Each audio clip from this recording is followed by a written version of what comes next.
Yo, yo, yo, what's up, everybody? This is your boy Isaac, And this is your boy Bryce. and we are brothers on tennis. And folks, we just wrapped up the Sunshine Double, and I'm telling you, Bryce, man, were these teams going after it or what? Three of the four disciplines got their Sunshine Double on, Mhm. and I'm telling you what, there was some good tennis played. What were your thoughts on Miami, my friend? You know what? It's weird because I think I get so hyped for Indian Wells because it's like the first kind of big tournament after the Australian Open Yeah. that and no shade to Miami, but it always feels like it's a bit of an after. I mean, it's the same size tournament, same point, the whole nine, but it just I don't know. I have a little bit of a what's the word I'm looking for? I'm I can't think of the word I want to use. It's like an after effect. It's like a you know, Mm-hmm. uh, but it was good. And I say all this to say that I didn't watch as many matches Mm-hmm. in Miami as I did. Well, number one, Indian Wells, we were there, so Right. that's a big difference. Shout out to Miami, but the I just didn't. I was keeping up with all the scores online best I could, even though live score you gotta tighten y'all game up because I'm used to y'all being dependable and y'all have some scores wrong, and I was getting excited because I thought certain people lost and they really didn't lose, and then I had to kind of go through all these emotions, So I need y'all live score to tighten y'all game up, or I need Tighten to go it back up. Tennis One or Tennis Live or one of these other ones. But anyway, yeah, it was a whole bunch of that going on for me with Miami. I agree with you, bro. Because, like I said, same thing happened with me. We were talking about it before we started recording. Like they showed Bolelli and Babasori had lost, and I was just kind of like, oh man. And then next thing you know, I looked at the draw. I was like, well, wait a minute. It's showing in the draw that they won. So who's right? And yeah, the draw was right. So yeah, we got They to must have get tightened they must have hired some of those Tennis Channel interns. The ones on the Tennis Channel that just be throwing anybody name up on their picture. They should be like, I don't know. That looks like a Sarah or up. Ronnie to me. I don't know. Exactly. I think Arthur Feast looks like Arthur Ashe. We'll just put his name over his picture. Why not? It's like, come on, y'all. So yeah, they must have hired some of them interns. But with that being said, Miami was still very very good, and we'll actually start off with kind of where we had our first fub, which again was Bolele and Babasori. We talk about the men's doubles. How about them coming through and taking out Heliovara and Patton? Because that's they are a team. They've definitely been presenting some good results, and for them to come through Babasori and Bolele to take Miami, very impressive. You know what's interesting is, in the men's doubles world, you have a lot of the same names that stay around the top. They change partners. There was a time when it was like Mektic and Pavic, like they were just gonna roll through everybody. And there was a time where you had like Ram and Salisbury, and they were just like running through everybody. So you know, Vavasori and Bolele, they stay in the mix, Yeah. right? They may not win every tournament, they may not always be in the finals, but they're always in the mix, and they will pull out one here and there. And so, shout out to them for getting another Masters title. Absolutely. They played great tennis. Made it through some, a couple tough sets here and there, but overall, good job for the Italians. They were just like, we can't let Sinner take everything. Right. So, so kudos to those fellas, man. But like I said, Bryce, three of the other three disciplines were repeats. So they were Sunshine Double winners, starting with our doubles ladies, Sinyakova and Townsend. I tell you what, man, they, outside of having a little bit of a misstep at the Australian Open, they have been yet again dominant this Yeah. tennis season. Yeah, they have. And they both unexpectedly had better singles results at Indian Wells. I mean, they both did better than we thought they do. That may have caught up with them a little bit in singles here in Miami, but they were able to keep it together for doubles. And they have proven to be really the team to beat, because almost like the men's doubles we were talking about, it wasn't that long ago that we were like, Ronnie and Paolini, it was hard to get past them. But they did just that in the finals here in Miami. Yeah, and the top 4 doubles teams on the women's side actually made it to the semifinals. So you had the Italians versus Mertens and Zhang, and then you had the champions versus Dabrowski and Stefani, who were seeded number 3. So really nice to see the top 4 seeds make it to their seeding. And like I said, we had 1 and 2, but 2 being Siniakova and Townsend, they pulled the quote unquote upset. But I don't, of course, consider it an upset, because if you really look at it, like I said, Iranian Paoli not taking any shots at them, but Siniakova and Townsend are most definitely the number 1 team on the women's side, for sure. Right. So kudos and shout out to them for getting their sunshine double, Indian Wells and Miami. Kudos, ladies. Yes. So let's take this into the singles world. Yes. Where do you want to go first, the men or the women? You know what? Let's hit the men. Let's go after the men. And I think that we did see a good number of upsets on the men's side that were really surprising. We'll start off with our boy Carlitos. I was really surprised that he went out to Seb Korda. I really was. Seb, he's posting some good results this year. Don't get me wrong, but I still didn't think that he had enough game to take out Alcaraz. Right. You know what? I watched. That was actually one of the few matches I actually watched. Well, I guess when Alcaraz went out, I stopped watching because you and I talked about this. It's a little bit of that Federer thing with Alcaraz. I mean, if you remember when Federer would go out of a tournament, it'd be like, I kind of stay engaged, but him or Venus and Serena went out, then it was like, that's a little bit of the way I am with Alcaraz. When Alcaraz goes out, I'm just like, But I saw that match, and Alcaraz, he didn't look like he was totally into it to me. Once again, I don't mean to take away anything from Seb Korda, but come on, we all know Seb Korda ain't got nothing for Alcaraz if Alcaraz is on his stuff. I mean, we're not trying to be like, oh yeah, I mean, Korda, Alcaraz. No, it ain't that. I mean, so although Korda played probably one of the best matches he's played all year, Alcaraz definitely wasn't there. But like one of the commentators was saying, and I can't remember which one of them said it, but it was like, Alcaraz lost early last year in Miami and went and ran the tables on the clay. So, there's kind of like this whole, like, he plays a lot. So him losing, it's probably better that he lost in the first week than the second, because now this gave him additional time to have some time off, to transition to the clay. But also, Isaac, I'm going to throw out there that when Alcaraz lost, I also kind of in the back of my mind was like, well, shoot, Sinner going to win this. Exactly. Well, because it's about matchups. And I think that you and I have talked about that. If Sinner is playing, guys who are just solid backhand, forehand servers, he's going to win those matches. You need a Carlos Alcaraz or someone that has a little bit of trickery in their bag to be able to bring something new.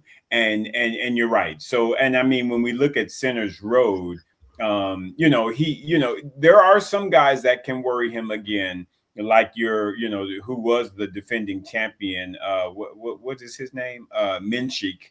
But he went out early. And you think about who kind of he played. So he played, I'm trying to actually get to the draw so I can see who Sinner played here.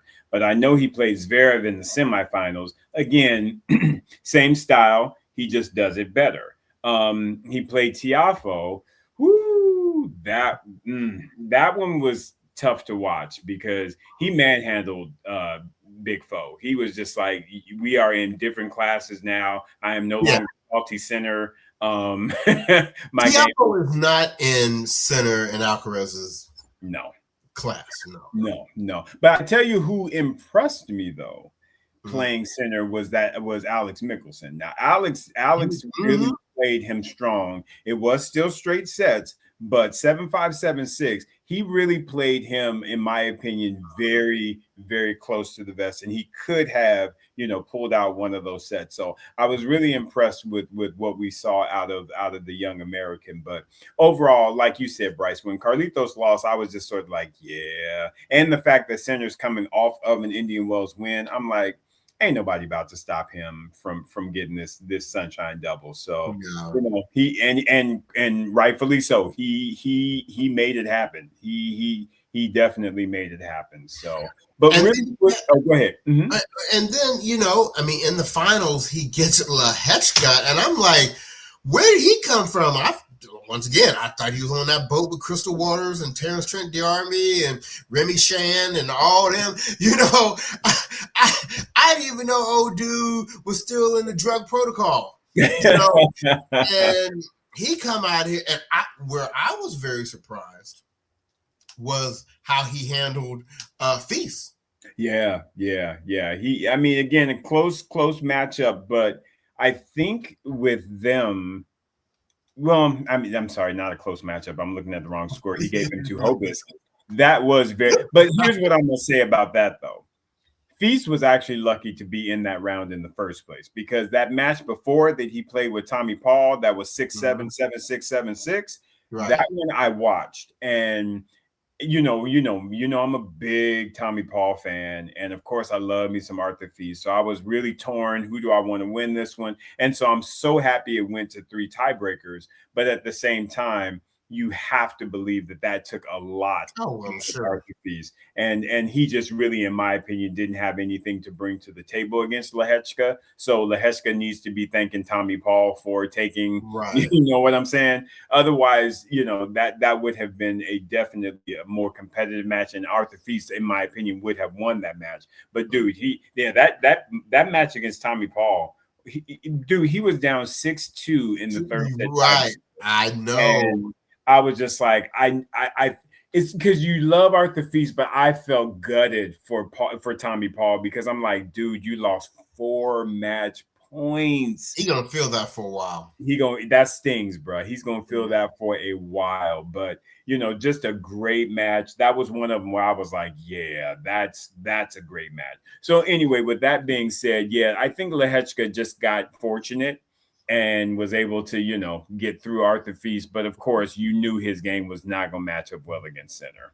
Right. And I really wanted a Fils Sinner matchup because, we know he got took to the woodshed by Alcaraz, but I wanted to see how he did against. And I don't know. I just kind of felt with Fis's athleticism, that may have been a very interesting final. Yeah. But he couldn't get there. So, Exactly. I don't think the result would have been different, but it would have been good to see. But here's what I am going to say, Bryce. I do want to see Arthur Fils play like a Sinner on clay because I actually feel like Arthur Fils has a better game for clay than he does hardcourt because he hits with heavy topspin, heavy. And like you remember, and you had even mentioned this, he's now grown into that man body, if you will. And I think he's bringing some man strength behind some of them strokes. Right. I feel like Arthur Fils is about to have a really, really good clay court season. Well, he's French, so he probably grew up playing on clay. I would expect that, from him. But I just when Lehechka won that match, I was like, yeah, I'm definitely not watching that final. I saw parts of it. It got rained out. So it was really, kind of tough to watch because the rains and the weather were kind of going in and out. So I didn't see the whole in its entirety because after the first set they had a rain delay, and at that point I was like, yeah, I'm moving on to some different things. So, but overall, he completed the Sunshine Double.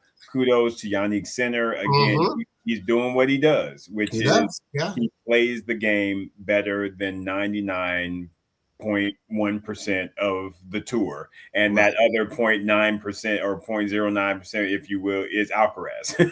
Right, exactly. So there like you Djokovic, apparently. You're right about that. That's right. I keep forgetting that. That's who he lost to at the Australians. So yeah, Djokovic's like, anybody scared of you? I got these 24 for a reason. I was you. Exactly. Right. You before you was you. Exactly.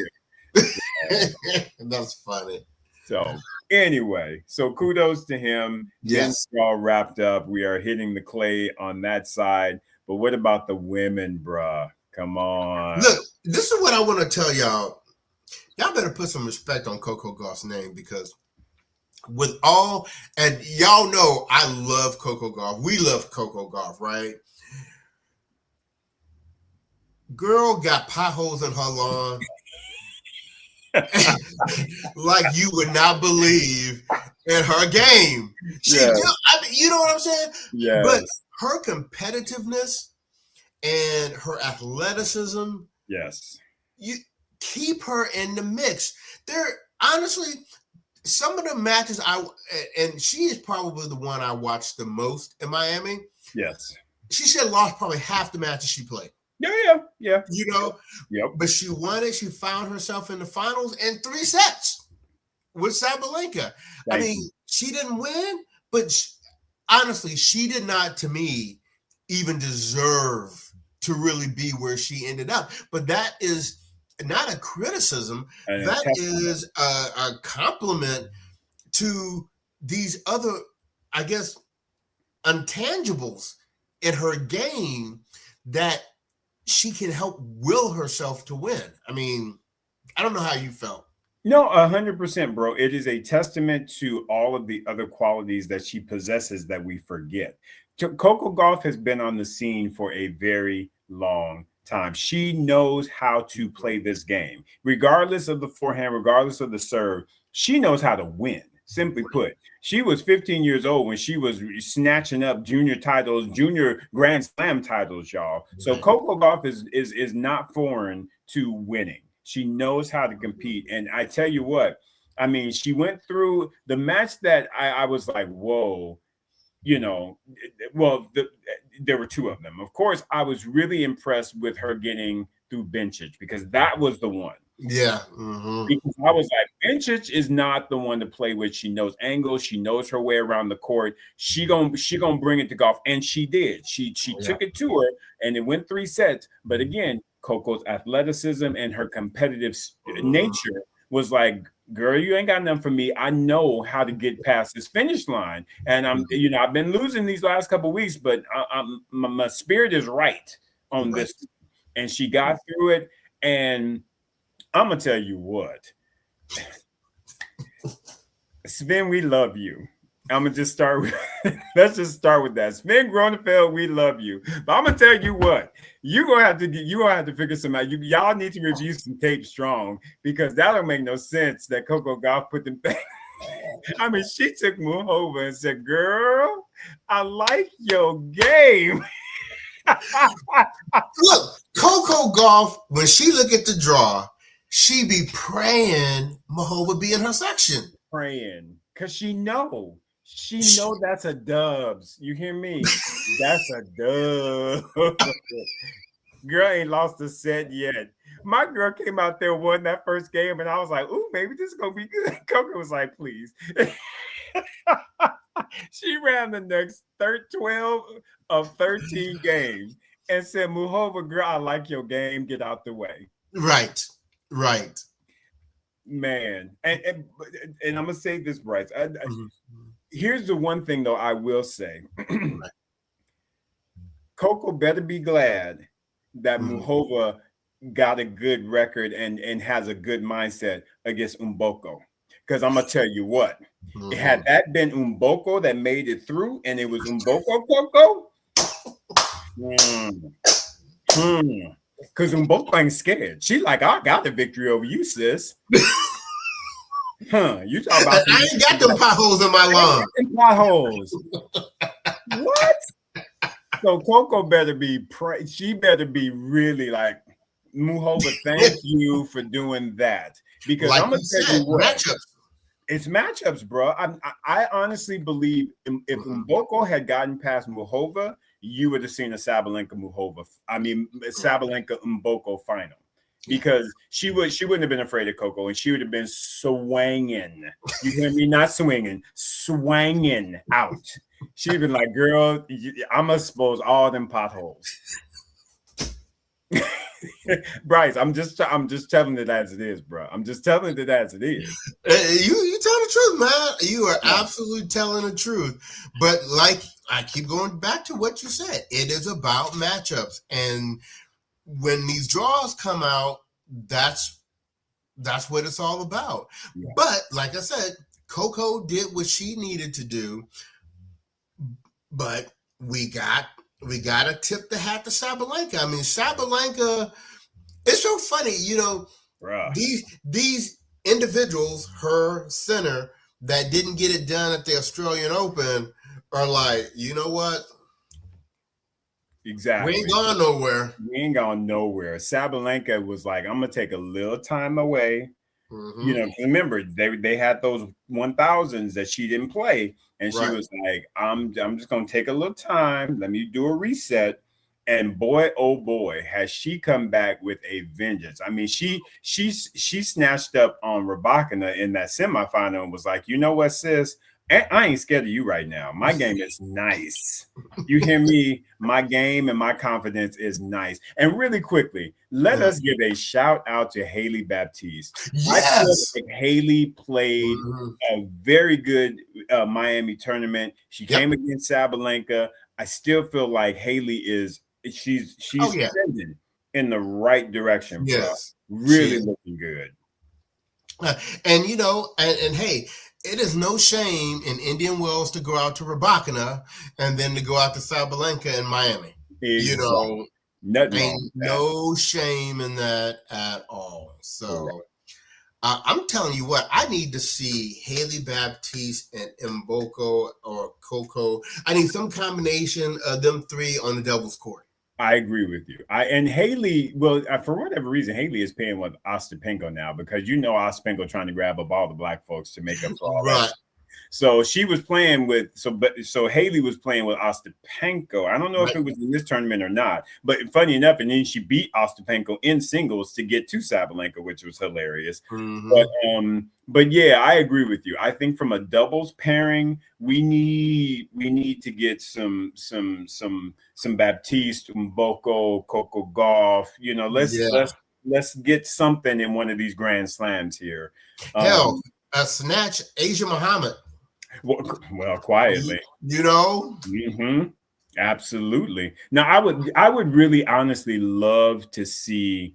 I feel like Mboko, because she's playing now with Andreeva, who was playing with Schneider last year, but I feel like that's probably gonna go throughout the year. So maybe you'd hope that Haley might get Coco to convince her to, because quietly, if I'm being honest with you, Coco really actually needs to go play some doubles, because remember when she's playing doubles, she had less forehand issues and she was able to work on her serve. She needs to work on her serve in real time. Match type. Yeah. In match time, exactly. It got to be real time. You can't, you can practice and go on the practice court all you want all day long, and that's fine, but it has to transition into actual match play. And that's where it seems to be a bit of a disconnect for her that we didn't see with Sabalenka. Sabalenka seemed like she was able to just implement her changes, and it's been, it's just been great ever since. But Right. Coco, to me, still is having issues implementing them in match play. And I feel like if she played more doubles again, that would help her in that regard. And in truth, clay is her surface. So this, to me, should be the best time for her to play doubles in some of these tournaments. Just saying. Right, right. Well, I tell you what, kind of, and I know I'm kind of moving past the Miami tournament a little bit, but, it's going to be very interesting. We're getting ready to go through a surface change. Yes. And I wonder how that is going to impact / affect some of these kind of streaks some of these people are on. Yeah. Does it take a little bit away from, Rabakina? Is Coco going to step up a little more? Is Alcaraz going to run the tables again on clay? It's, what's going to feast? What is that clay court game going to look like? Because I tell you what, I would equate right now for me, Fils and Mboko as two people who are right now very you don't want to see them in your section of the draw. Correct. And I love that they're generating that kind of fear factor. Right? And the thing is they're backing it up week after week. Week. You're not seeing them go out.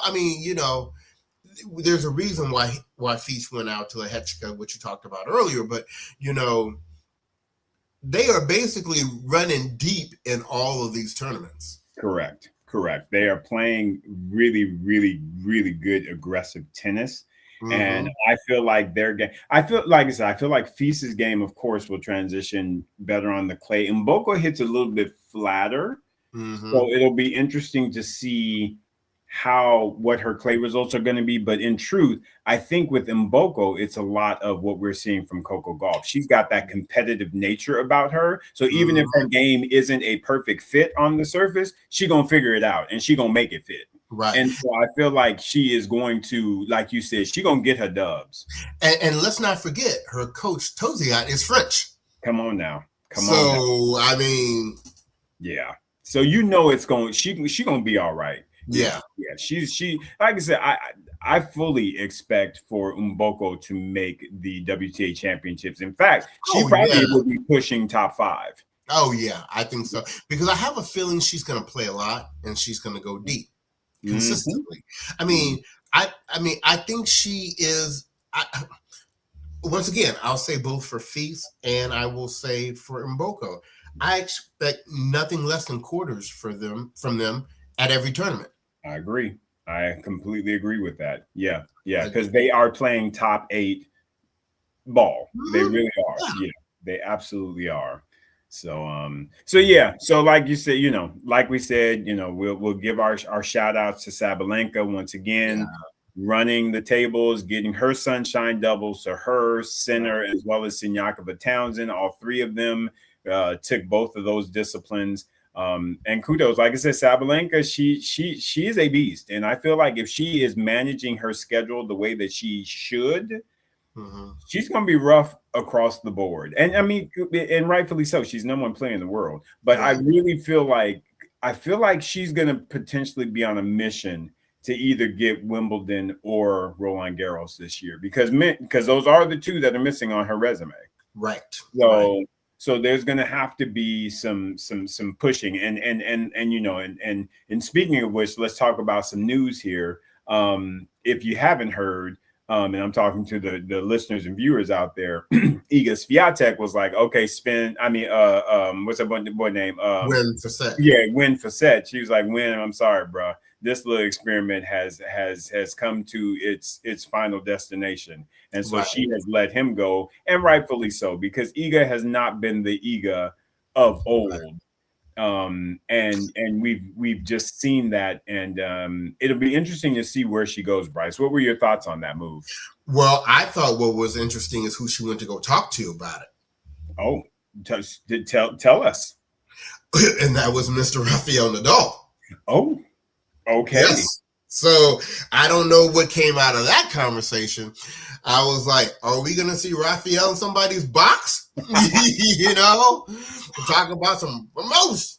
Vamos. But But no, I mean, I doubt we will see that. But it'll be interesting to see. Shoot, I'd love to see Iga get Uncle Tony. I was about to say Uncle Tony would be a really nice fit with her because again, he brings that discipline that I feel like she needs in her game. Because he ain't gonna mince words. And I think that with Wim's a nice guy. He's just nice. And I think her coach, who was the coach before her, he was always just grumpy. He always looked grumpy. Oh, the one from who was from where Ronska's from. There you go. Yeah, where was I forgot his name. That Harry. Yeah. But he brought kind of a very, because the story is that he left her. It wasn't that she fired him. He apparently was like, I'm out. So, well, they said it was because it was, I'm not here trying to spread no rumors or nothing like that, but word on the curb was, Iga had given a lot of leeway to that psychologist on her team. Yeah. And, he was like, we don't care about nobody's emotions. Go out there and hit that ball, bitch. Exactly. You know what I'm saying? We don't care how you feel about it. We don't care how you feel. Just hit the ball. No, you know what I'm saying? So yeah. I think there was a little, tension there in terms of philosophy. So, So yeah, I feel like Uncle Tony would be a fit, but I tell you what, if that psychologist is an issue, then yeah, I think Uncle Tony, he would be like, yo, no. Because you didn't see no psychologist in Rafael's team. He was like, if you got it, you got it. If you got it, you got it. Otherwise, you know what I'm saying? Right. So I think this is going to be one of those transition reset years for Iga. Like I said, and I knew that there were some people that didn't like what I said, but simply put, I do not believe Iga Swiatek is going to win a Grand Slam this year. I honestly feel like it's going to be a struggle for her to stay in the top 8. If I'm being 100%. Wow, top 8. In the top 8, yeah. Wow. Yeah. I mean, because you got Sabalenka, you got Muhova.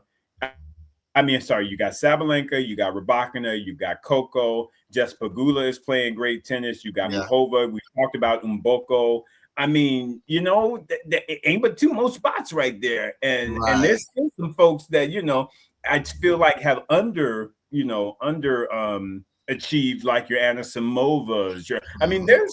There's some players out there that if she is not playing well, I honestly feel like, they could actually push her outside of the top 8. Now, do I see it happening? No, but I do feel like it's a possibility. And I would have thought that before. I tell you what's interesting, because these next 2 majors are going to be, Roland Garros is the one that she's been the most successful at. Right. So, she's got to be in the conversation there. And then Wimbledon, she's defending champion. Right. So she's got to be in the conversation there. So it will be interesting to see if she rises to the occasion in either one or both of those championships. She just needs to stay away. It's going to be, you talk Sabalenka, Rybakina, Coco. They ain't scared of her, even on clay. And that's the thing. If she has a run of those 3, because she could, she very easily could have to play all 3 of them. I don't see Iga being able to make it through all 3 of them. Hell, she might not even make it through one of them. Don't mean to be like that, because I like Iga. Don't get me wrong. I actually am a fan of hers. I just don't see her having a good 2026 right now. I just don't. I feel like there's a lot she needs to reset on: coaching, mental, everything. She's got to do a reset. I'm telling you, and I said this a minute ago, if Iga could somehow learn how to come in to the net behind that forehand, because my thing is, where she doesn't really want to get caught anymore is in the baseline rallies. Correct. Not with the Rybakinas, with not the sub, but if she's cutting these points short, and she's able to make these other women have to come through and do something to win the point. Yep. Especially when they're not expecting that from Iga. Yep. that might. I mean, look, we've seen all the greats have to change up their game as their career progresses. You can't look. These players are too good to allow you to just come and keep beating them the same way. Exactly. That's why Sabalenka is staying on top, because she keeps adding little elements. Every time you see her play, there's a little extra. Like Max Mirny got her at the net, boop. She'd get a little volley going, a little drop shot. Pagula put a little drop shot in it. Rybakina just has a great game. So, what I'm saying? She just lays her. So, but again, I will say this though. She, instead of always kind of going cross court, which was her thing, she now will go up the line, and she's confident in those shots now. So everybody's adding that little element. And like I said, I just feel like with Iga, she's gotten a little bit stagnant on her improvements, and that's why everybody has caught her, and that's why like I said, folks in top 10 ain't scared of Iga right now. They just like, girl, bring it. What? Scared of you? and one other quick thing, I don't know if you had heard, but apparently Naomi came out and was talking about, if I have results like this, I may just call it and retire and what have you. Because she lost to Talia Gibson in the first round, who is another person, Bryce, we need to keep a good eye out on her. Because that Australian, she's been posting some really nice results of late. I mean, she was able to get past Osaka. She beat Eva Jovic, who has been on the very, very hot streak. She got stolen by Rybakina, though, 2-2. The whole biscuits was flying up in Miami. But with that said, Talia's played some good tennis. And so I feel like Osaka should have been so taken aback by, taking an L to her. But she was talking about, she was in her feelings. So she was talking about she might, if she can't get better results than this, she might. Right. Well, we know she don't need the money, so. She definitely don't need the money. Naomi Osaka is doing very, very well in that regard. Right. So, well, anyway, that was the Miami Open, y'all. And hopefully you enjoyed it. Man, we got the dirt coming up. So. Yeah, man. Got the clay. I know that's not typically our favorite surface to watch. But at the same time, with the new 2 on the men's side, and honestly, I'm even going to call them new 2 on the women's side, I think it'll be intriguing to see how Rybakina's game transitions to clay this year. We talked about Iga. Will she be able to post up some results? We talked about Mboko. The ladies' side is just popping. I am loving WTA tennis right now. Let me just let you know. And with the men, it's about Carlos. I still feel kind of like how I felt before Bryce. I don't know that I necessarily care about him losing, because I just feel like Carlos is going to be like, I'm going to post up on these Grand Slams. So. Right. I mean, you know what? Look, I was thinking about this the other day. I was like, Carlos, the year is good because he won the Australian Open. Ain't nobody 15 years from now going to be looking about who won the Sunshine Double, right? Thank you. If Carlos run the table on these majors this year and gets a calendar grand, he already got a career Grand Slam. Exactly. So let me go ahead and wrap up this calendar Grand Slam real quick and solidify my greatness. I'm just saying. So it don't matter. I mean, like I said, I appreciate the fact that he did take the L in both of these 1000s, but in my eyes, it doesn't matter. Doesn't matter. Nope, not reading. No, 100 at Roland Garros. Right. Yeah. And then once again, I do think Carlos is as well as Sinner. Well, I take it back on Sinner. With Carlos, he does kind of fall into that whole big 3 category in terms of he benefits from the 3 out of 5. Yes. You might catch Carlos every now and then out of 2 out of 3, but he gonna probably figure some stuff out in 3 out of 5. Yeah. I was gonna say Sinner too, but Sinner can get winded sometimes. So his wind get kind of short.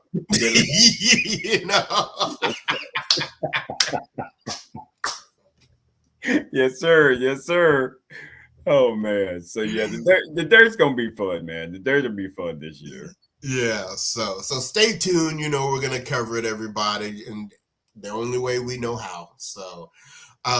Isaac, let's go ahead and break for the day. But everyone, we'll be back. I don't know, maybe not next week, but the week after next, There you go. we'll be back. So, on behalf of the podcast, this has been your boy Bryce. And this is your boy Isaac. And we are Brothers on Tennis. Everyone, stay up.